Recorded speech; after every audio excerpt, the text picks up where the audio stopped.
Water signs, tignan po natin kung ano ang mensahe para sa iyo ngayong araw. Keep in mind po na ito ay general reading lamang, so hindi po lahat ay makaka-relate. So be open-minded. Sa mga hindi pa po nakasubscribe dito sa ating channel, please subscribe na po kayo and palike na din po ng ating video. At maraming salamat nga po pala sa lahat ng nag-share ng ating videos. Ayan, sobrang na-appreciate ko po kayo. Sa mga nagko-comment, nagla-like at nagsusubscribe, tignan na po natin kung ano ang mensahe para sa iyo ngayong araw na ito. Mensahe natin, Spirit Guide, we have the journey. May pag-travel ba yung iba sa inyo or meron kayong pinagdaraanan emotionally, physically, spiritually? Ayan po, malalagpasan nyo yan. Yung iba naman sa inyo dito, pwedeng go with the flow kayo. Minsan yung iba sa inyo, water signs, napapansin ko lang, pag go with the flow kayo, mas lalo kayong nahihirapan. So, mas maganda talaga kung ano man yung pinagdaraanan ninyo, ano man yung sitwasyon ninyo, mas maganda kung meron kayong plano. O may concrete plan po kayo. Tingnan natin kung ano pa yung mensahe para sa'yo. Mensahe pa po natin, Spirit Guide. Tignan natin. Meron tayo ditong sorrow. Ayun, nalulungkot nga yung iba sa inyo dito. Meron dito ay nakakaranas kayo ng depression. Or may someone, may something sa life ninyo na nawala. Na, you know, feeling ninyo, hindi nyo makakayanan. Oo. You know, nalulungkot yung iba. Hindi siya lungkot depression nga siya. Magkaiba kasi yung lungkot sa depression lang. Yung lungkot lang sa depression. Baliktad. Yung nakinasabi. So, tandaan nyo, yan po, hindi po kayo nag-iisa. Okay? You reach out to people. Yes, you reach out kasi meron dyan handang makinig sa'yo. Water signs. Tingnan natin kung ano pa yung mensahe para sa'yo. Or meron dito, nalulungkot lang kayo kasi pwedeng yung mga plinano nga ninyo is hindi rin siya nag-work out for you. So, alam mo yon, meron kang tina-target na date, na month, pero hindi mo siya nakuha. Kaya iba sa inyo, nalulungkot kayo dito. So, you have another, di ba, another day naman. You have another day, you have this day, you have today, water signs. Kaya gawin mo kung ano man yang mga gusto mong gawin. Ayan, ano man tong mga kinalulungkot mo, meron ka pang magagawa kasi meron ka pang, sabi nga, habang may buhay, may pag-asa. So, pwede mo pang mabago yung outcome niyan. You know, yung final, ano niyan, destination man niyan. This could be, tignan natin, we have a blessing to shield and safeguard you. Okay, kaya naman pala, dito may mga, actually yung ano mo pala, yung lucky color mo is blue. Oo. Any shade of blue. So, kaya naman pala yung iba sa inyo, may mga hindi talaga dito natuloy na kontrata, meron dito hindi natuloy na pag-travel, or basta kung ano man tong bagay na feeling ninyo rejected kayo. Kasi pinoprotektahan po kayo dito ng inyong mga angels, ni universe, ni God. Ayan, kung sino man po yung pinapaniwalaan ninyo. Protected kasi kayo dito. So, may divine intervention na nangyayari sa life mo. Sabihin natin na yes, kung ngayon feeling mo nahihirapan ka, pero pag napunta ka pala dun sa sitwasyon na yon na natuloy, kung natuloy man yan, mas triple pa yung mararanasan mo. Kaya nililigtas ka lamang po dito. Ayan, a blessing for healing of injury or illness. Meron din dito, pwede nga po na may sakit kayo ngayon. Or may napilayan ba, ganyan, or may nangangalay, and more on sa buto, yung iba po sa inyo, pwedeng yan yung problem ninyo, or nahihirapan kayong tumayo, you know, parang hindi nyo kayang mag-isa ngayong araw na ito. We have a blessing for peace of mind. Ayan po. So, kailangan nyo talagang kalmahin yung inyong isipan. Kasi, ayan po, kailangan, wala kasi kayong nararamdaman ngayon na sense of security. Kaya po ito, nag-overthink talaga yung karamihan sa inyo. Tignan natin kung ano pa yung mensahe para sa'yo. Mensahe pa po natin, Spirit Guide. Ano pa po ang mensahe natin? Meron tayo ditong, why do I deserve someone like you? So, meron bang tao dito, water signs, na laging nasa tabi mo? Yung tipong hindi ka talaga iniiwan. Sabi nga, this is your yellow. Diba? Yellow, yung ano, ito yung yellow mo. Siya yung nagpapasaya sa'yo, ganyan. Nagpapatawa sa'yo.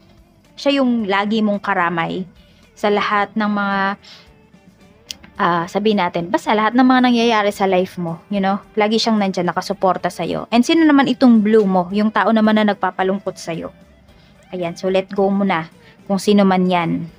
Kasi nga, pwedeng your emotions and your mental health, yan yung naapektuhan kapag lagi mong iniisip yung tao na ito. So, tignan natin kung ano pa yung mensahe para sa'yo ngayong araw na ito. Spirit guide, mensahe pa po natin kay Earth Signs, Taurus, Virgo, Capricorn, Earth Signs. Okay, ito kasi nakita ko kulay green. So, this is for you, water signs, Cancer, Pisces, and Scorpio. Ayan, tignan natin. Nagmamadali lang after kasi nitong reading na to. Kay Earth Signs na. So, ayan, baka yung iba sa inyo ang itong tao na to na laging tumutulong sa inyo, laging nagpapasaya sa inyo, could be an Earth Signs. Tapos, ito naman, yung iba sa inyo, pwedeng yung nagpapalungkot sa inyo, or nagbibigay ng sakit ng ulo sa inyo, could be an Earth Signs. So, tignan natin kung ano pa yung mensahe para sa'yo. Water signs, Cancer, Pisces, and Scorpio. Ano pa po Spirit Guide? We have that card, but in reverse kasi ito. Kaya nalulungkot nga yung iba sa inyo kasi pwedeng meron dito kayong rejection nga na na-receive. Pwedeng 3 times na, yung iba nga sa inyo parang pang 5th time na no, yung rejection na to. Pero hindi pa rin kayo tumitigil. Ayan, baka sign na yan sa inyo ni universe na hinto nyo na. Kung ano man ito, pwedeng ibang paraan po yung kailangan ninyong tahakin talaga. Tignan natin. So, alam mo yung meron kayong desire dito na pwedeng nauwi na siya sa obsession. Meron kayong gustong makuha. Parang meron kayong gustong patunayan sa inyong sarili na hindi nyo talaga tinitigilan yung bagay na to hanggat hindi nyo nakukuha. Ayan. Kaya lang kasi ang nangyayari is nahihirapan po kayo kasi pwedeng hindi talaga siya para sa inyo. Meron tayo ditong 6 of Swords. Ayan meron naman tayo ditong 6 of Swords. So, ito naman po ay pagbabago. Kaya lang kasi kung pinipigilan nyo din yung pagbabago na to, mahihirapan po talaga kayo mag-move forward. Meron din dito, kailangan nyo na lang talagang i-accept yung lessons. Dun sa mga failures ninyo. Dun sa mga bagay na hindi ninyo magawa. Kasi pwedeng limited yung inyong mga kilos ngayon kasi po dahil meron kayong dinaramdam. Meron tayo ditong 5 of Wands. So, marami naman sa inyo dito, nakikita ko sa inyo, dahil nga kung nahihina kayo or meron kayong dinaramdam, so alam nyo, hindi nyo na kayang magpaliwanag sa ibang tao, hindi nyo na umiiwas na lang kayo dito sa gulo. Parang yan yung pinakaayaw nyo ngayon, yung matensyon kayo, yung nag-overthink na nga kayo, tapos dadagdagan pa. So, yan, pwedeng umiiwas ka na dito. And meron naman dito, pwedeng magkakaayos. Ayan po. Meron naman dito ay magiging maganda naman yung takbo nito para sa'yo. So, masusolusyonan mo naman yung mga problems mo. Magkakaroon dito ng agreements kung saan man yan, kung sa trabaho man yan, or sa family members. Tignan po natin kung ano pa yung mensahe. Spirit guide, mensahe pa po natin kay water signs, Cancer, Pisces, and Scorpio. Pagdating sa trabaho, we have Queen of Pentacles. And we have the Chariot. Marami po sa inyo, meron kayong trabaho. Nakikita ko naman dito na tuloy-tuloy lang talaga yung work ninyo. Kaya lang kasi, kailangan meron kayong goal talaga pagdating dyan sa trabaho ninyo. For example, yung inyo pong kinikita dyan sa trabaho, saan nyo ba yan talaga dadalhin? So, dapat may goal kayo para hindi kayo tamarin. Ayan po, para maging inspire kayo dito. And may success po na paparating sa inyo dito. Kailangan nyo lang talaga maging practical. So kung ngayon, hindi masyadong maganda yung nangyayari sa trabaho, sinasabi sa inyo dito ni universe, ay dapat tanong sa inyo ni universe, dapat na ba kayo kaagad lumipat? Maging practical po kayo. Kung wala naman kayong lilipatan, magtyaga muna po kayo. Pero kung meron naman at tingin ninyo mas magiging maganda yung kalagayan nyo doon, edi i-push po ninyo. 'Di ba? I-go nyo na yan. Pero hanggat wala kayo ditong concrete na plano, sabi ko nga sa inyo, mahihirapan kayo dito pag kayo ay nag-go with the flow lamang. Kaya ayan po, pag-isipan ninyo dito yung inyong mga kilos. Tignan natin. Tapos meron din dito, pwedeng boss mo ito. Ano siya hindi ko alam kung nasa bahay ba yung iba sa inyo. I mean, a day off pa ninyo. Yan, rest day po ninyo. So, parang kahit rest day nyo, ayan, meron pa rin siya mga itatanong sa'yo. Parang hinihingi niya talaga yung opinion mo. Tingnan po natin, ano pa yung mensahe pagdating sa negosyo. We have naman po 9 of Pentacles and 7 of Wands. Ayan. So, pagdating naman dito, kotang-kota po kayo ngayong araw na ito. Maganda talaga yung mga, yung flow ng inyong sales, no? Kayo na talaga yung susuko. Meron kayo ditong okay. So, madami nga kayo ditong production. Kaya lang, alam mo yon pag may humabol pa, ganyan, hindi nyo talaga matanggihan, nahihirapan kayo. Hindi lang dahil nanghihinayang kayo dun sa kikitain ninyo. Kung hindi ayaw nyong, parang ayaw nyong mapahiya yung umu-order, ganyan. Ayaw nyong mapahiya yung bumibili o yung nagpapareserve sa inyo. Kaya ayan, parang tatanggapin nyo pa. So tignan nyo din naman po kung kaya nyo pa ba siyang tanggapin or hindi na. Kasi baka naman kayo yung makompromiso dito. So ayan, tignan natin. Pagdating naman po sa kaperahan, spirit guide, kamusta naman po si Earth, si Earth signs talaga nasasabi ko, si water signs. Sorry, pasensya na po. Ayan. Meron tayo ditong 3 of Pentacles. And meron tayo ditong Justice. But in reverse siya parehas. Pagdating ito sa inyong pera, ayan. Yun nga, sabi ko 'di ba dapat may goal kayo dito, water signs. Yun yung nangyayari pagdating sa money ninyo. Pwedeng meron talaga dito. Hindi ko alam kung meron kayong mga legal issues na kinakaharap ngayon. Ayan po. And more on, meron kayong, hindi ko alam kung nagtatabi ba kayo ng mga resibo. Or meron dito, pwedeng may inutusan kayo. Tapos sinabi niya, hindi niya alam. Or nawaglit niya yung resibo. Parang ganyan. Parang meron dito na niloloko po kayo. Ganyan.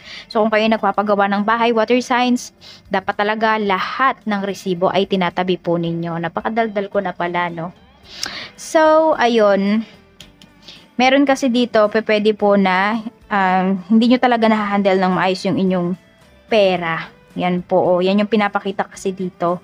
So, meron, yes, maganda yung flow ng negosyo, maganda yung trabaho, pero pwedeng wala kayong natatabi. Ano ba yung kailangan po ninyong gawin? Ayan po, oh. Depende kasi. Ayan na nga, minamalat na naman tayo. So, meron kasi dito, pwedeng mas nakakapag-ipon ba kayo kapag hawak nyo yung pera ninyo or nakakapag-ipon kayo sa bangko. Ayan, baka may mga bank statement kayo dito na kailangang reviewin. Meron naman tayo ditong The Tower and meron tayong Page of Swords pagdating naman sa love life. Tas Queen of Wands. Okay, so natatakot yung iba sa inyong makipag-usap. Honestly, sa person po ninyo. Water signs. Ayan. So, parang hindi kasi kayo sanay na, ewan ko, meron dito, pwedeng hindi kayo sanay na kayo yung binibaby. Masanay kayo na kayo yung nambe-baby. Pwedeng ganyan. So, or the other way around, ano po. So, parang yun, nahihirapan kayo mag-open up sa person mo. Ay, parang nahihirapan kayo maging sweet dito ngayon. Ayan po. So, parang dinadaan ninyo sa ano ba, hindi ko alam, sa inis, ganyan yung pagiging sweet po ninyo or yung paglalambing ninyo sa inyong person. So, ito po yung lucky numbers mo, water signs 45, 42, and 32. Maraming salamat po at pasensya na po ulit kung earth signs ako ng earth signs dito. Hindi ko rin alam kung bakit nakukuha ko yung energy niya.